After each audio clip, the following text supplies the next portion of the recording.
একটা রাষ্ট্র যখন ভেতর থেকে ফেটে যায় তার শব্দ বাইর থেকে কেউ শুনতে পায় না।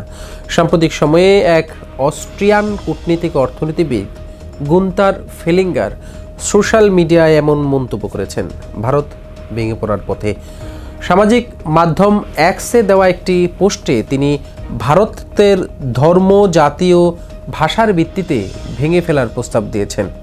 একই সঙ্গে তিনি একটি মানচিত্র প্রকাশ করেছেন যেখানে ভারতকে বিভিন্ন ছোট ছোট রাষ্ট্রে বিভক্ত দেখানো হয়েছে।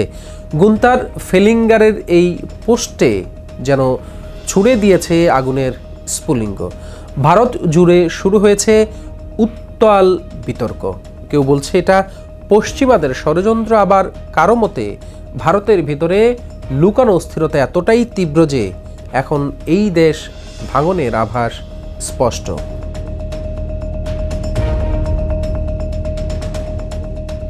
অন্যদিকে নরেন্দ্র মোদীর কঠোর কেন্দ্রীকরণ, বিরোধী রাজ্যগুলোর ক্ষোভ, সীমান্ত রাজ্যে সশস্ত্র আন্দোলন, ধর্মীয় বিভাজন সবকিছু মিলিয়ে ভারত এখন এক বিস্ফোরক সময়ের ভেতর দিয়ে যাচ্ছে।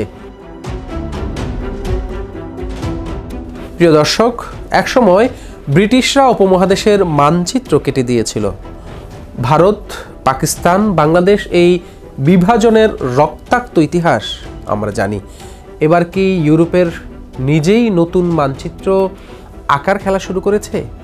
ভারতকে কেন্দ্র করে কি আবারও তৈরি হচ্ছে এক ভূরাজনৈতিক অগ্নিপর্ব?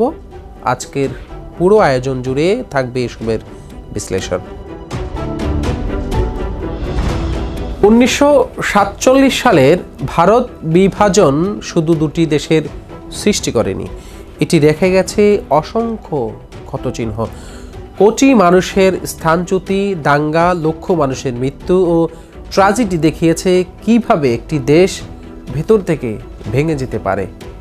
আজকের পরিস্থিতির সঙ্গে যদি এই ইতিহাস মিলিয়ে দেখা যায় তবে বোঝা যায় ভারত নামের বিশাল রাষ্ট্রের ভেতরে ছোট ছোট অঙ্গরাজ্যের মধ্যে দ্বন্দ্ব, ভাষাগত বিভাজন, ধর্মীয় টানাপোড়েন, এমনকি অর্থনৈতিক বৈষম্য আবার সেই পুরনো ক্ষতকে জাগিয়ে তুলেছে।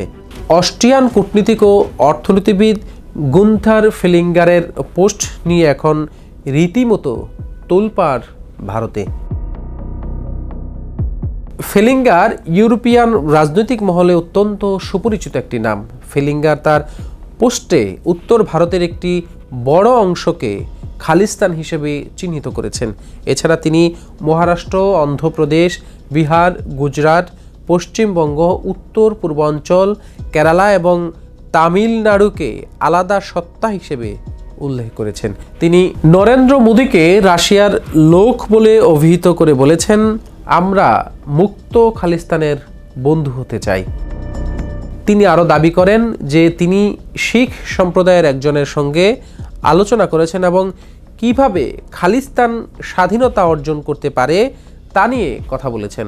তার মতে নরেন্দ্র মোদীর রাশিয়াপন্থী স্বৈরশাসন থেকে জনগণকে মুক্ত করার উপায় নিয়েও আলোচনা হয়েছে। ফেলিঙ্গার তার পোস্টটির সাথে সংযুক্ত একটি মানচিত্র উত্তর ভারতকে পূর্ণ খালিস্তান, পশ্চিম ভারতকে মারাঠা রাষ্ট্র, দক্ষিণে দ্রাবিড় ফেডারেশন, পূর্বে স্বাধীন বেঙ্গল ও উত্তর পূর্বাঞ্চলে আলাদা আসাম রাষ্ট্র দেখিয়েছেন। এই মানচিত্রে কেবল একটি কূটনীতিকের কল্পনা নয়, এটি যেন ইতিহাসের ভেতরে লুকানো বহু ক্ষতের ওপর আঙ্গুল রাখা। বিশেষজ্ঞরা বলছেন ফেলিঙ্গার এমন একজন ব্যক্তি যার চিন্তাধারা ইউরোপীয় ডিপ্লোম্যাটিক করিডোরে জায়গা করে নেয়। বিশেষ করে ইউক্রেন, কসোভো, বসনিয়া ইস্যুতে তার ভূমিকা ছিল অত্যন্ত সক্রিয়। তিনি যখন বলেন সাবেক ভারত, তখন সেটি নিছক সামাজিক যোগাযোগ মাধ্যমের স্ট্যাটাস থাকে না, সেটি হয়ে ওঠে আন্তর্জাতিক ভূরাজনীতির একটি সিগন্যাল। 2025 সালের 27 আগস্ট পশ্চিমবঙ্গের মুখ্যমন্ত্রী মমতা বন্দ্যোপাধ্যায় এক সভায় বলেছিলেন, ভারত ভাগ করার সময় ওরা বাংলাকে ভাগ করেছিল, কারণ ওরা জানতো অবিভক্ত বাংলার শক্তির সাথে ওরা পারবে না। এই মন্তব্য তখন মনে হয়েছিল জাতীয়তাবাদের পরিপন্থী এক রাজনৈতিক উক্তি। কিন্তু আজ যখন ফিলিঙ্গারের মানচিত্রে বেঙ্গল প্রজাতন্ত্র নামে পূর্ব ও পশ্চিম বাংলা মিলিয়ে আলাদা রাষ্ট্রের কথা বলা হয়েছে, তখন মমতার সেই উক্তি যেন ভবিষ্যতের দিকেই আঙুল তুলছে।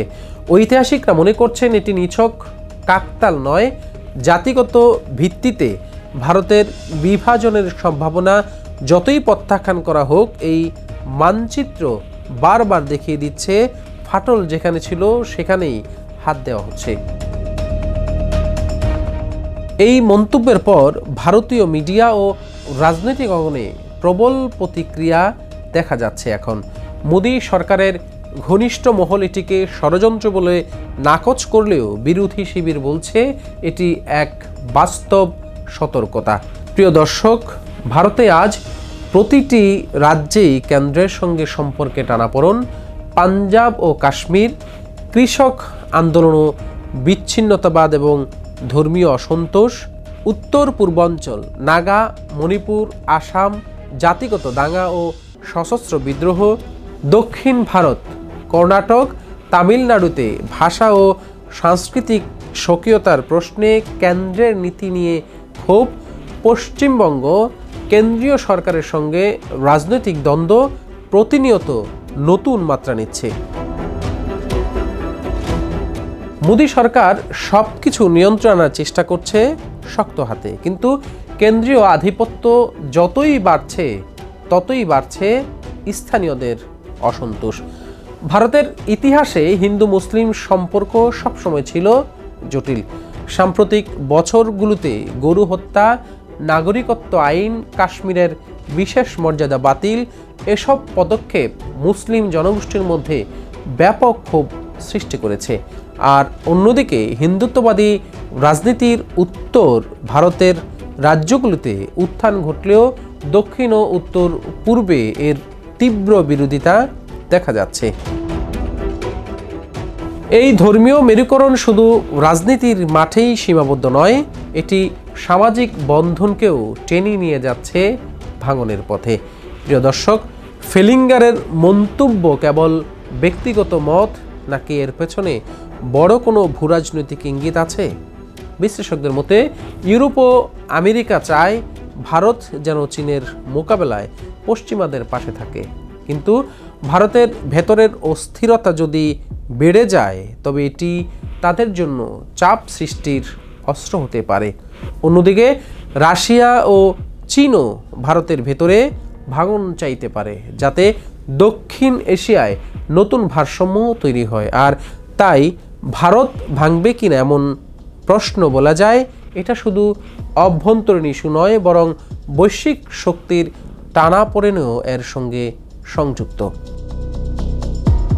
1991 সালে সোভিয়েত ইউনিয়ন ভেঙে গিয়ে অনেকগুলো নতুন রাষ্ট্রের জন্ম নিয়েছিল। সে সময়েও পশ্চিমা বিশেষজ্ঞরা বলেছিলেন বিশাল এক রাষ্ট্রের ভেতরে এত বৈপরীত্য চিরকাল ধরে রাখা সম্ভব নয়। আজ ভারতের ক্ষেত্রেও অনেকেই একই তুলনা টানছেন। ভারত ভৌগোলিক বিস্তার, সাংস্কৃতিক বৈচিত্র্য, ভাষার পার্থক্য সব যেন এক অস্থির ভবিষ্যতের ইঙ্গিত দিচ্ছে।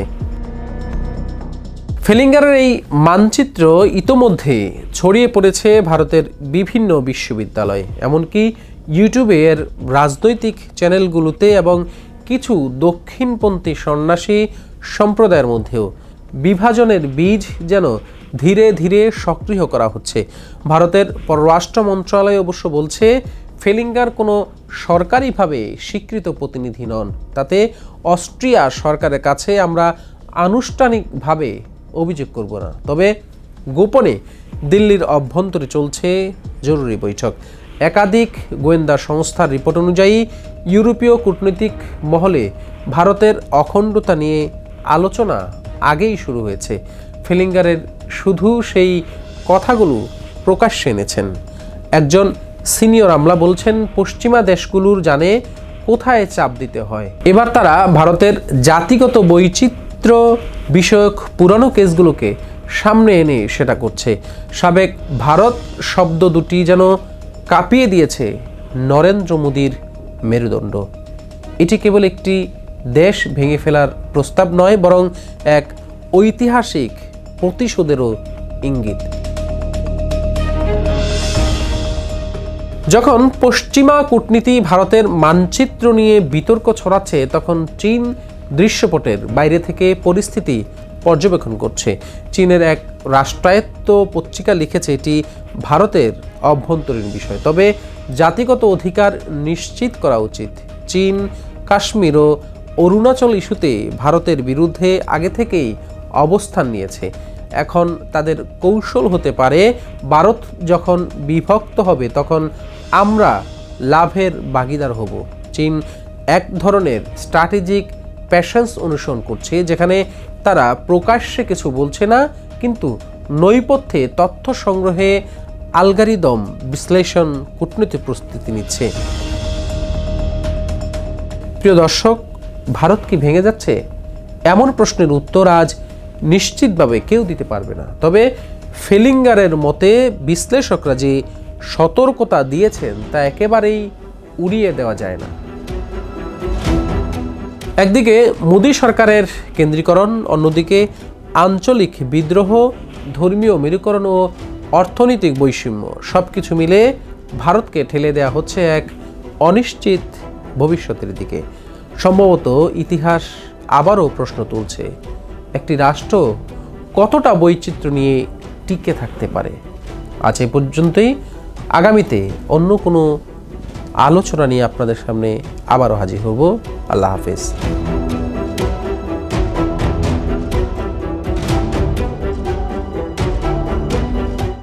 দেশের নাম্বার 1 ট্রেডিং অ্যাপ নিফটি ফার্স্টে পাচ্ছেন ট্রেডিং এর সব সুবিধা, dual exchange access, company analysis, portfolio তৈরি করা সহ আরও অনেক ইউনিক ফিচারের সাথে ট্রেড করতে ডাউনলোড করুন এক্ষুনি।